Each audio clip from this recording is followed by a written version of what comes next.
Okay friends, it's time to get started on our job. One of the first things you want to do is safely raise and support the rear of the vehicle so the wheels are up and off the ground.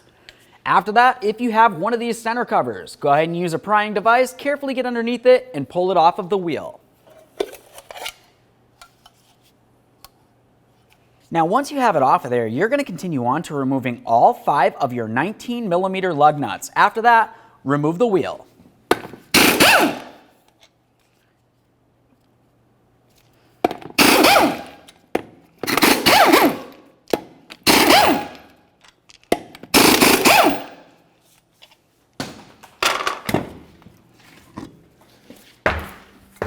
Now that we have the wheel off of there, let's move along to where the flex hose connects onto the caliper.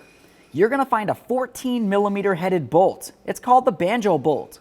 We need to break this free just enough so it loosens up and then just bottom it out so it doesn't leak out any fluid. All right, that's loose. Make sure it's bottomed out. It's not dripping any more fluid. Let's move along to removing our 2 10mm caliper slider bolts.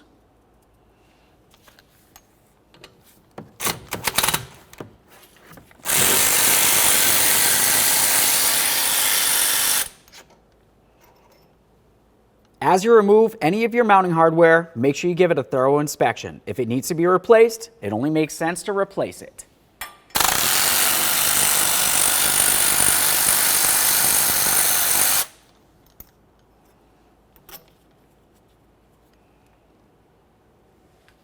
Continue on with a pry bar, and we're going to carefully get in between this area of the caliper.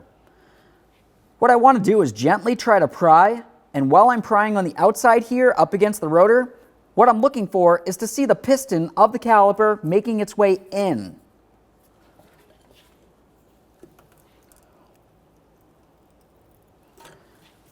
Now once you have plenty of slack in this area, we can carefully roll this off of here.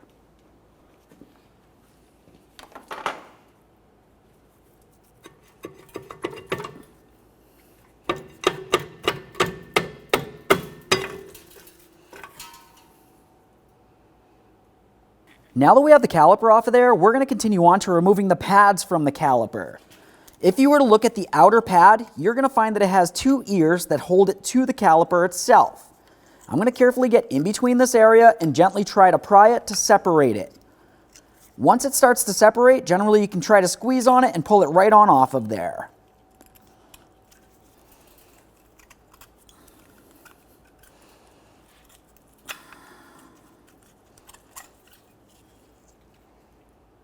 Once you have your pad off of there, I always just give it a close inspection. I want to make sure it doesn't look like it's worn at an angle. If it's worn at an angle, that could essentially mean you have an issue with one of the sliders. This looks fine.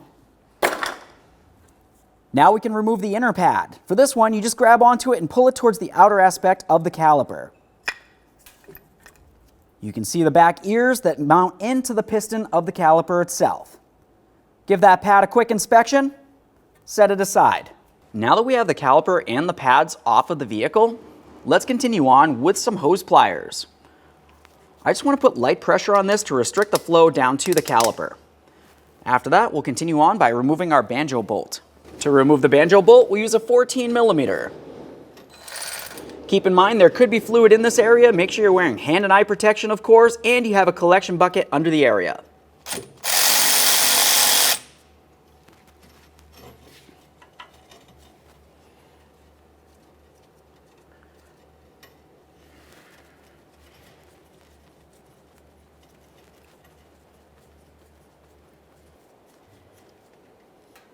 Got a little bit of fluid coming out of there. This is our banjo bolt, which is also the mounting bolt for the caliper. I always like to give these a close inspection, and then I set them aside. Go ahead and remove the hose from the caliper. We'll give that a close inspection as well. You want to make sure it's not torn, damaged in any way. And now, there's our caliper, friends. Before you can go ahead and dispose of the caliper, you need to make sure that you drain all of the brake fluid out of there. Put it in a collection receptacle and recycle it properly. The next thing that we're going to do is pay attention to the flex hose. You remember the spot that the banjo bolt came through. Now on that banjo bolt or the mounting bolt, you should find that you have 2 of these copper crush gaskets. You want to make sure that you don't leave any of them on the hose. We're going to be replacing them. You definitely do not want a double gasket. That would be very bad. Now, once you're sure those are off of there, just go ahead and clean this down with some parts cleaner. When you do it, make sure you have it aiming down so no fluid makes its way up inside the hose. Now it's going to be time to start preparing our brand new caliper. We're going to start by dealing with the caliper slider pins. Those are underneath these protective rubber boots. There's two of them, one here and one right on the other side of the caliper. To remove these, it's fairly easy. Just go ahead and carefully press in from one side or the other and drive it right on through. After that, we're just going to go ahead and carefully peel the boot off of this side and slide it out a little bit. Now at this point, we're going to pause. You don't need to fully remove it from this area. Let's continue on with some high temperature caliper grease. I like to put a little bit on the shaft right along here. And then I'm going to continue on with that high temp grease and come right inside this area. I want to get right inside the boot. This is going to help with the lubrication, keep moisture out of the area, and make sure everything flows properly. Now I'm going to continue on by sliding this right on through that boot and back into its original position. As we do this, you want to pay attention to the very end of this. We want to make sure that lubricant makes its way in there. There should be plenty on the boot on this side, but just in case, I'll add a little more. Go ahead and press it right on through. And now I'm going to take this side of the boot and just roll it up on there. Now we can clean off any of the existing grease that's on this. We don't need to leave a mess, of course. After that, just go ahead and work it back and forth. We're trying to make sure we work in that grease, like I said, to help keep the moisture out of the area. That feels good. Now the process would be the same for the other one. Now we can get ready to install the flex hose onto our brand new caliper. Now when we do this, you're going to want to make sure you take your brand new banjo bolt. We'll take one of our brand new copper crush gaskets and slide it right on there. Now we're going to take that and we're going to put it through the flex hose. If you were to look at the flex hose, you can see that you have one side that's beveled in. The other side is perfectly flat. The flat side is going to be the side that goes directly up against the caliper. We'll take that banjo bolt with our brand new crush gasket and put it through the beveled end. Let's go ahead and grab onto our other copper crush gasket. We'll slide it right on there. So I've got one on either side of the flex hose. Now let's take the caliper. We're going to get ready to put this on here, so all I do is just rest it in position on the vehicle. Now the flex hose really only goes on one way. You're going to find if you try putting it on one of the wrong ways, it's just not going to fit. Essentially, when it goes on, it wants to be facing straight backwards. Comes out like this, curls down, and then makes its way over to the steel line. Now we can snug that banjo bolt.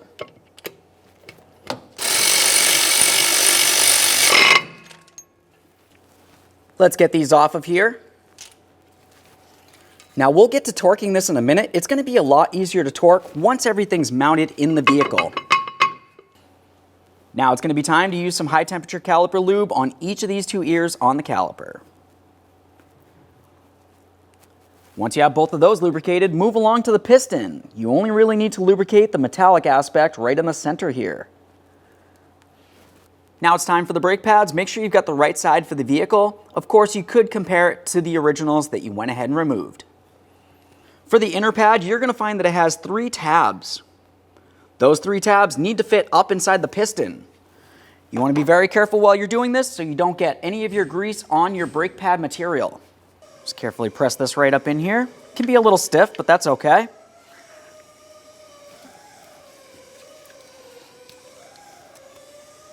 Now that we carefully put our inner pad in, and you can tell that it's bottomed out against the piston, let's continue on to the outer pad.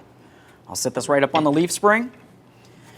Now if you were to look at the outer pad, looking at the back side, you're going to find that it has the 2 locking tabs. Underneath those tabs, you're going to find a couple little pitons that come protruding out and through, and those are supposed to fit into the corresponding holes on the outside of the caliper.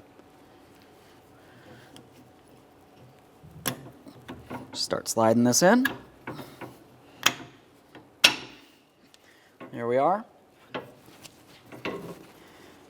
Now at this point, you want to give it a quick inspection. Make sure that the pad is completely situated up against the caliper ears. If it seems like it's sitting up a little bit, more than likely the little pitons aren't sticking through the position on the caliper that they need to be.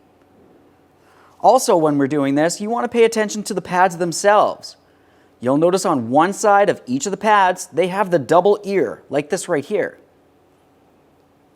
On the other side, it has a single ear. You want to make sure you have the singles both located on the same side and the doubles as well. Now let's just go ahead and take this and we're going to slide it right on over that caliper.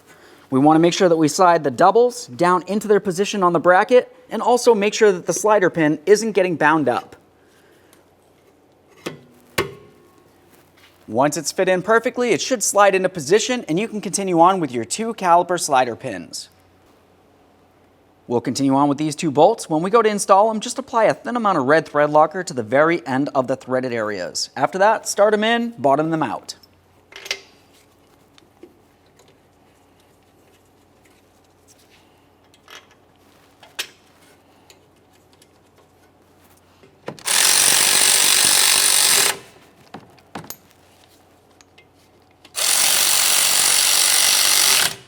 Let's torque each of these to 20 foot-pounds.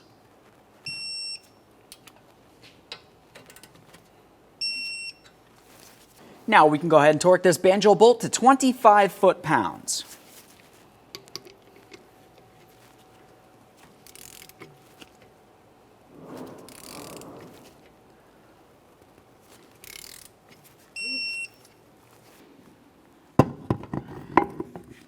Let's get our wheel back up on here. We're going to start on all 5 of our 19mm lug nuts. We'll bottom them out and then torque the wheel to 100 foot-pounds.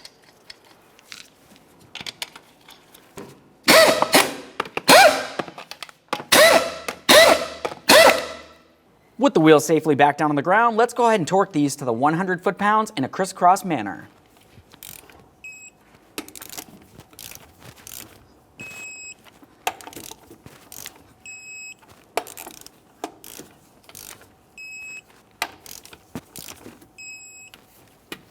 Torqued. If you have one of these center covers, go ahead and put it on now. Looking at the backside, you can tell that it has one area that protrudes a little bit differently than the rest. That needs to fit into one of the lug nut holes on the rim. Okay friends, we got our caliper installed. We went ahead and we torqued the wheel to manufacturer's specifications. Now you just want to make your way under the hood. We're going to come over to the master cylinder. That's the area that your brake fluid is going to be located. You want to go ahead and give this a little shake and make sure it looks like it's topped off. After that, go ahead and pump up the brake pedal till it's nice and firm. Come out here and give it a double check.